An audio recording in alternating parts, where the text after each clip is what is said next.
سلام دوستانو، نن د خویندو او ورونو په اړیکو خبرې کوو یا د خور او ورور په اړیکه. تاسو ښه پوهیږئ دوستانو چې په افغانستان کې دغه اړیکه، دغه رابطه ډیره ښه نه ده. یعنې خویندې او ورونه زموږ په کورنیو کې، زموږ په ټولنو کې، زموږ په پرګنو کې، ولسونو کې او آن ښاري کورنیو کې ډیرې ښې نه دي. او له بده مرغه ووایم چې وخت ناوخت موږ ته هم د دوی شکایتونه راځي په اصطلاح، یا یې پیغامونه اورو یا موږ سره مخامخ کیږي یا زموږ مخامخ تجربې وینو موږ چې دغه اړیکې ډیرې خوږې او ښې نه دي. د دې مورد او د دې مسلې څو اړخونه او څو دلایل دي.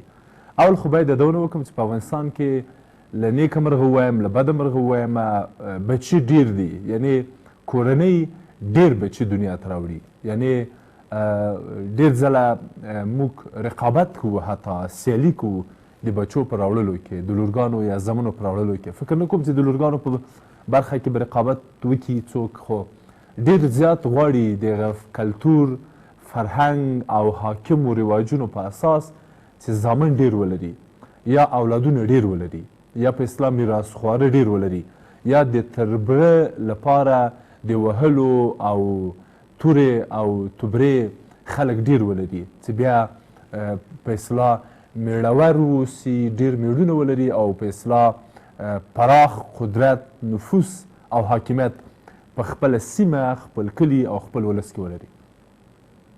دا یو دلیل ده چې زه فکر کوم د خور او ورور اړیکه ترینګلې کړې ده، ورانه کړې ده.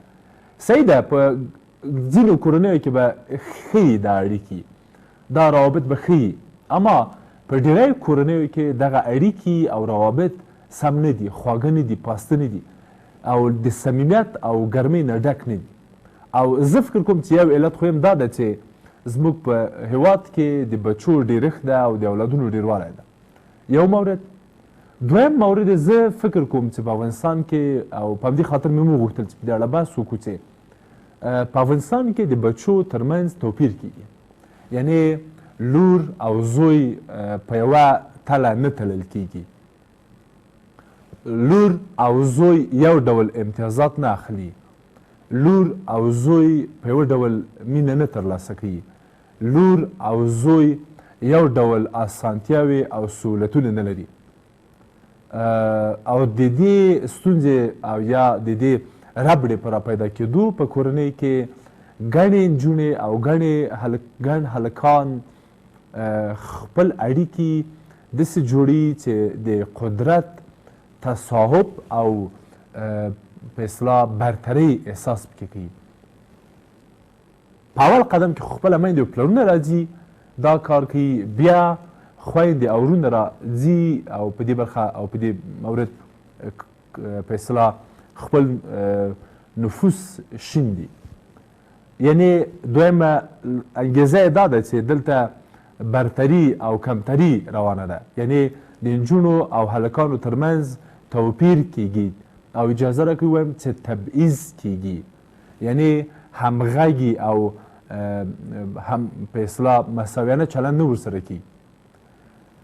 دریم مورد هم دا ده چې تر کومه ځایه پورې چې ما لیدلي، تر کومه ځایه پورې چې زه له ډېرو خویندو او ورونو سره مخامخ سوم، له ډېری نجونو او هلکانو سره مخامخ سوم یا مې ولیدل، ډېریو د ډېریو هغو اړیکې ښه نه دي، روابط ښه نه دي. او په ډېرو دې خویندو او ورونو کې ما ډېرې ناروغۍ او ستونزې ولیدلې چې هغه یې د ورور یا خور له متاسفانه ووایم له خوا یا له اړخ ورته پیدا سوې. یعنې ډېری خویندې چې نن سبا په اروایي ناروغیو اخته دي، په بدبختیو اخته دي، په ناخوالو اخته دي یا ستونزې لري، د ورور په خاطر لري. یعنې ورونو یې دوی سره ناوړه چلند، بد چلند، نامناسب چلند، نامطلوب چلند کړی ده او نن سبا ستونزې لري. زه په دې باور یم چې دغه اړیکې، دغه روابط باید خواږه سي، دې روابطو ته باید کار وسي، په دې روابطو باید فکر وسي، دا روابط باید دې روابطو باید ارزښت ورکړل سي او په دې خاطر زه ځینې دلایل غواړم تاسو سره شریکم. لومړی دلیل دا ده چې د انسان شخصیت د ده په کوچنیوالي او د ده په ماشومتوب کې جوړېږي. تاسو څه ډول لور غواړئ؟ څه ډول زوی غواړئ؟ تاسو په ټوله کې څه ډول بچي غواړئ؟ څه ډول اولادونه غواړئ؟ هر ډول اولاد یا بچی چې تاسو غواړئ تاسو باید د هغوی ابتدایي یا لومړنۍ اړیکې وڅارئ. دوی په لومړیو کې یا په سر کې څه ډول اړیکې او روابط لري. دغه اړیکې او روابط د دوی په شخصیت اغیز کوي. که احیانا دوی په استبداد کې رالویږي، د دوی شخصیت به یو پر نفس د ټیټ اعتماد لرونکی، په عزت نفس به نه لري، ډارن به وي، حسود به وي، متعصب به وي او ګڼ اروایي اختلالونه به لري. او که برعکس په ملاتړ کې رالوی سي، په تلاش کې او هڅه کې رالوی سي، په هڅونه کې رالوی سي، په درناوي کې رالوی سي، د دوی شخصیت به په آینده کې په راتلونکي کې یو سالم، خوږ او شیرین شخصیت. دا یو. دویم دلیل چې زه غواړم اشاره ورته وکړم یا یادونه وکړم هغه د اړیکو مورد ده. تاسو به لیدلي چې ډېری نجونې او هلکان په ټولنه کې ښه اړیکې نه لري. ډېر ځله موږ په پوهنتون کې دا تجربه کړې ده چې هلکان او نجونې چې کله په یوه ټولګي کې لوست کوي یا درس وایي د دوی اړیکې ډېر له ستونزو ډکې، ډېر ربړنې، ډېر ستونزمنې، یعنې داسې چې دوی ته معمولا دوی ځوروي یا په ټوله کې ووایم چې دوی انسانان اړیکو ته اړتیا لري.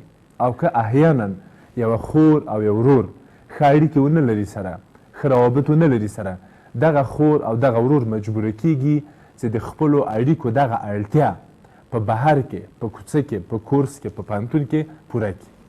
ډېر ځله زموږ کورنۍ په دې باور دي چې زموږ لور یا زوی باید ښوونځی ونه وایي، پوهنتون ونه وایي، کورس ته لاړ نه سي، ځکه چې هلته بیا ناوړه اړیکې جوړوي، نامناسبه اړیکې، نامشروع اړیکې جوړوي او دا اړیکې بیا دوی ته ګڼې ناخوالې او ستونزې پیدا کوي. زه په دې باور یم چې اړیکې یوه اړتیا ده.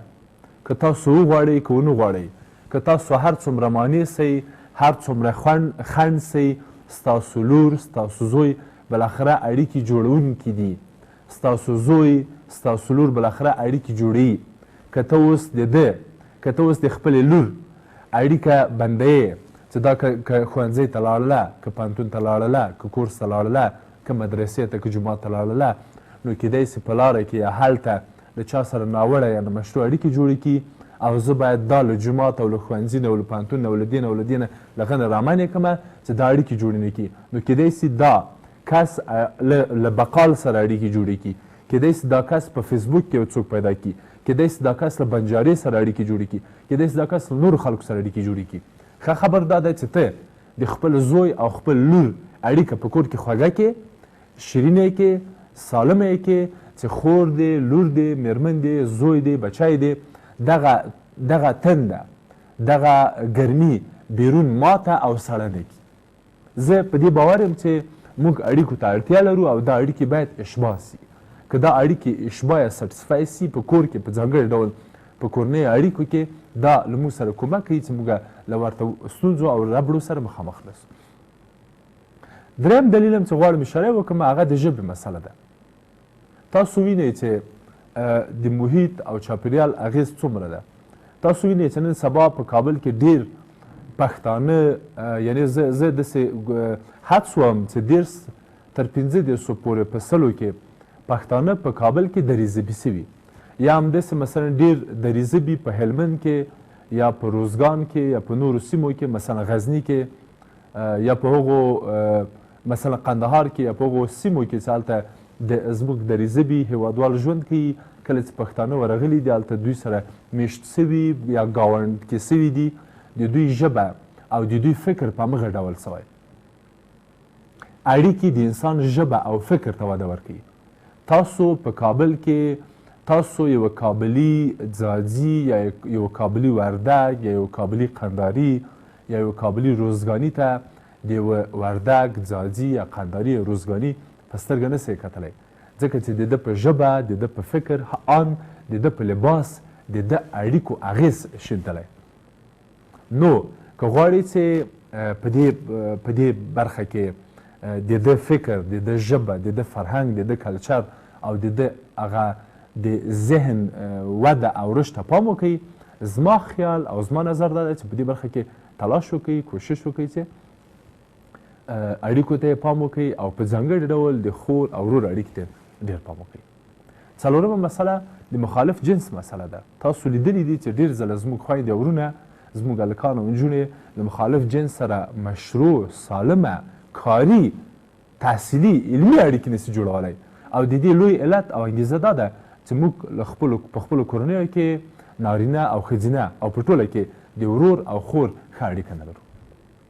زه غواړم یو څو لنډ وړاندیزونه ولرم. اول دا چې دا باید ورغول سي دا اړیکه، دې اړیکه باندې باید فکر وسي. هر هغه مور او پلار چې دا اوس ما غږ اوري یا هغه مور پلار چې خپل بچي واړه بچي اوس روزي، د دوی په منځ کې د خور ورور رابطه خوږه کړي، ښه دې کړي. یو مورد.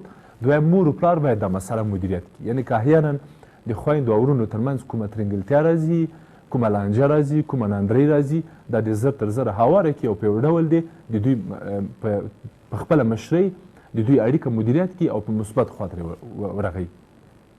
دریم مسله د مثبت فکر مسله ده. یعنې په دې برخه کې باید موږ لږ مثبت واوسو، یعنې لږ باید ښه فکر ولرو، مثبت فکر ولرو.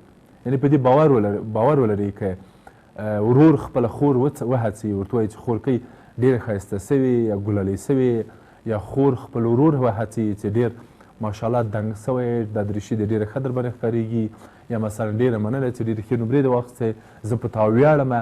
دغه اړیکه د دې لامل ګرځي چې دی له ښځو سره په ټوله کې له د ښځې له جنس سره ښه اړیکه یا ښه روابط ولري او په آینده کې بیا تاوتریخوالی ونه کړي او ښځې ته د یو مال و د یو جنس و د دې شیانو په سترګه ونه ګوري، د یو انسان په سترګه ورته وګوري، نه د یو بل مورد په سترګه.